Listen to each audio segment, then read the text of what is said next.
Chapter 7. The widow's son at Nain.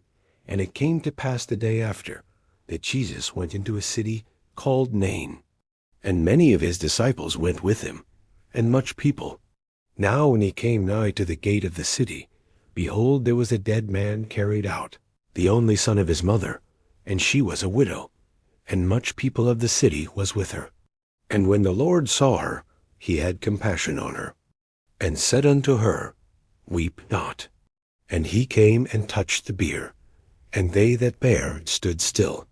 And he said, Young man, I say unto thee, arise. And he that was dead sat up, and began to speak, and he delivered him to his mother. And there came a fear on all, and they glorified God. At that time Jesus said, Come unto me, all they that labor and are heavy laden, and I will give you rest. Take my yoke upon you, and learn of me, for I am meek and lowly in heart, and ye shall find rest unto your souls. For my yoke is easy, and my burden is light. And one of the Pharisees desired him that he would eat with him. And he went into the Pharisee's house, and sat down to meat.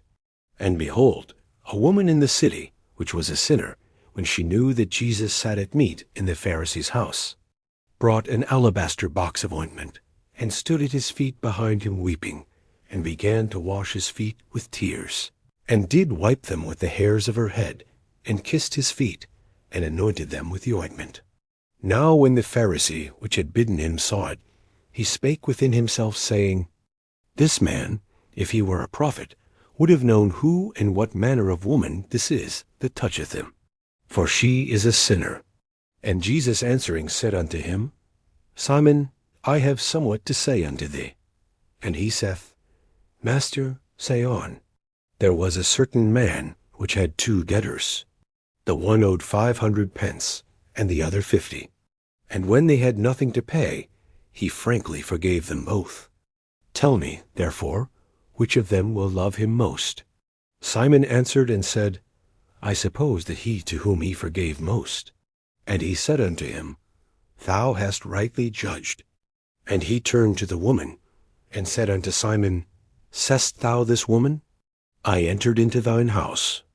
Thou gavest me no water for my feet, but she hath washed my feet with tears, and wiped them with the hairs of her head. Thou gavest me no kiss, but this woman since the time I came in hath not ceased to kiss my feet.